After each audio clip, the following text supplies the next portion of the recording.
राव भी हैं मेरे साथ। सर, ये इतना बड़ा सिक्योरिटी थ्रेट था, वो सवाल मैं पास ऑन आपको कर देती हूँ because you have been a super corp.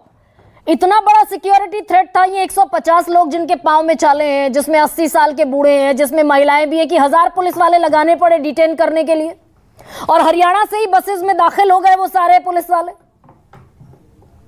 देखिए, जब भी कोई ऐसी लॉ एंड ऑर्डर की प्रॉब्लम एंटिसिपेटेड की जाती है पुलिस के द्वारा, किसी भी सिचुएशन में, इसमें कितनी है कितनी नहीं है ये मैं नहीं जानता, लेकिन धारा 144 जैसा भी बता रहे थे, जो आज की डेट में BNSS 163 हो गया है, उसमें पूरा रीजन दिया जाता है कि क्या क्यों लगाई जा रही है, और उसको उल्लंघन करने के लिए कोई भी अगर आदमी ऐसा है तो उसको डिटेन किया जा सकता है। उसी धारा का इस्तेमाल करते हुए मुझे लगता है कि ये डिटेन किए गए हैं। लेकिन हाँ, ये देखना जरूरी है कि क्या वो रीजन जरूर था डिटेन करने का, या उन लोगों ने उस धारा को उल्लंघन किया है।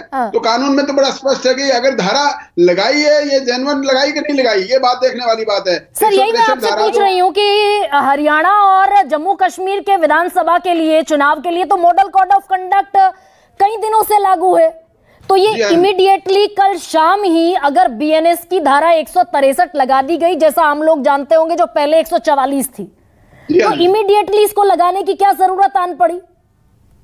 ये सिचुएशन जो धारा जिसने लगाई है, जो उन्होंने इसका यूज किया है 163 का, BNSS इसका यूज किया है, उन्होंने अपने ऑर्डर में उसका रीजन दिया होगा, और डेफिनेटली उसी को इस्तेमाल करते हुए ये धारा लगाई गई है। कोई ना कोई वाजिब वजह बताई होगी, अदरवाइज अगर ये वाजिब वजह नहीं है तो दैट जो ऑर्डर है 163 का, दैट कैन चैलेंज। सर, ये जो वाजिब वजह है ये बता देती हूँ मैं आपको। ये दिल्ली पुलिस कमिश्नर ऑफिस से जारी हुआ कल 30 सितंबर को, और जो वैलिड वजह बताई गई उसमें बताया गया वक्फ बोर्ड में प्रस्तावित संशोधन, जो कि तकरीबन 1.5 महीने पहले संसद में रखा गया था, नथिंग न्यू। शाही ईदगाह मामला, 2 राज्यों में विधानसभा चुनाव, 2 राज्यों के विधानसभा चुनाव का भी मॉडल कोड ऑफ कंडक्ट लागू है तकरीबन कई दिनों से। आने वाले त्योहार, ये रीजन बताया गया BNS 163 लगाने का।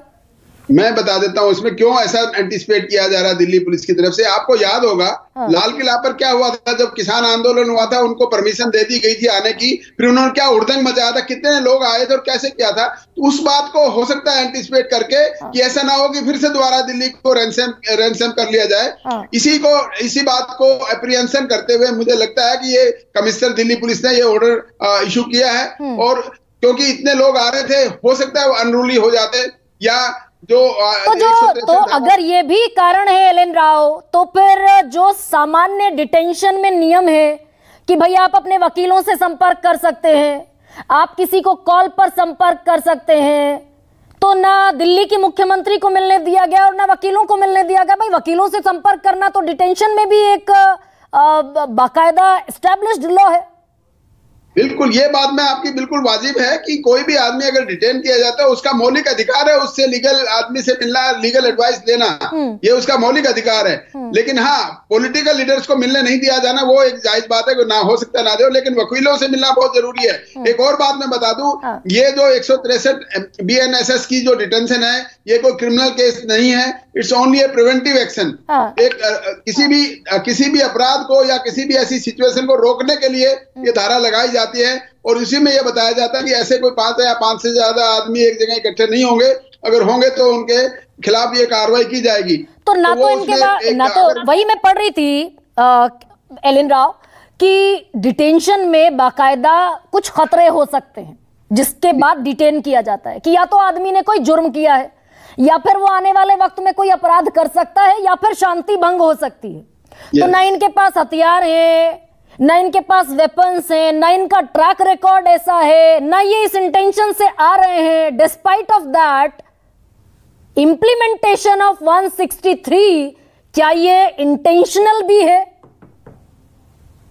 ये तो देखिए मैम, इसका जवाब तो जो कमिश्नर साहब है वो ज्यादा बेटर दे पाएंगे, क्योंकि इस सिचुएशन में उन्होंने ये सोचकर ये किया है, जो रीजन दिए हैं ऑर्डर में, जो आपने अभी बताए हैं, वो रीजन जेन्युइन है कि नहीं, ये बात अलग है। लेकिन डिटेंशन 2 प्रकार की होती है। एक तो क्रिमिनल केस में डिटेंशन, यहाँ पे क्रिमिनल केस में डिटेंशन नहीं है, ये प्रिवेंटिव एक्शन की डिटेंशन है। तो इसमें कोई ऐसा नहीं है कि सभी लोगों के खिलाफ कोई क्रिमिनल केस दर्ज हो जाएगा, ऐसी कोई बात है तो भाई प्रिवेंटिव केस में सर वकीलों से तो मिलने देंगे? बिल्कुल, ये इसमें एस्टेब्लिश लॉ है कि कोई भी आदमी अगर किसी भी वजह से डिटेन किया जा रहा है तो उसको लीगल एडवाइस देने में, लीगल आदमी से मिलने में कोई कोताही नहीं है। जब भी वो चाहेगा। और सबसे बड़ी बात आपकी नजर में जी क्यों नहीं मिलने दिया गया होगा आपकी नजर में? अब ये जो भी देखिए, कभी कभी पुलिस काम जो करती है ना, कभी कभी वो वायलेशन ऑफ लॉ का भी कर देती है। ये मुझे लगता है clear cut violation of supreme court order से कोई भी आदमी किसी भी वजह से डिटेन किया जाएगा, उसका फर्स्ट राइट है, he has to be given, he has to be told, यानी बल्कि उसको बताया जाएगा कि आपको ये अधिकार है कि आप अपने लीगल आदमी से मिल सकते हो। ये एक लॉ है। लेकिन तो, अगर इसमें क्यों नहीं मिलने दिया, तो वो जिन्होंने नहीं मिलने दिया वो जवाब देंगे इस बात का। और एक एलन राव साहब, क्योंकि आज आप मेरे पास इकलौते पुलिस ऑफिशियल हैं, वो ये कह रहे हैं कि सिर्फ इन 150 लोगों को डिटेन नहीं किया गया, बल्कि लद्दाख भवन जहां लद्दाख के नेता ठहरे हैं उन्हें भी बैरिकेड करके हाउस अरेस्ट कर दिया गया। जितने लद्दाखी स्टूडेंट दिल्ली में हैं, जिस जिस मोहल्ले में, इलाके में हैं, वहां भी बैरिकेड्स कर दिए गए। ये कितना लीगल और कितना डेमोक्रेटिक है? ऐसा है, पुलिस ने कोई अपने आप ये सब नहीं किया होगा। Definitely there should have been कोई ना कोई इंटेलिजेंस इनपुट उनके पास होगी कि ये लोग आकर यहाँ पे कुछ भी ऐसी बात कर सकते हैं, उसके बेस पर ये किया गया। ऐसा अपने आप सुओ मोटो नहीं किया गया, कोई ना कोई वैलिड रीजन होगी, उसी वजह से ये पुलिस ने किया है।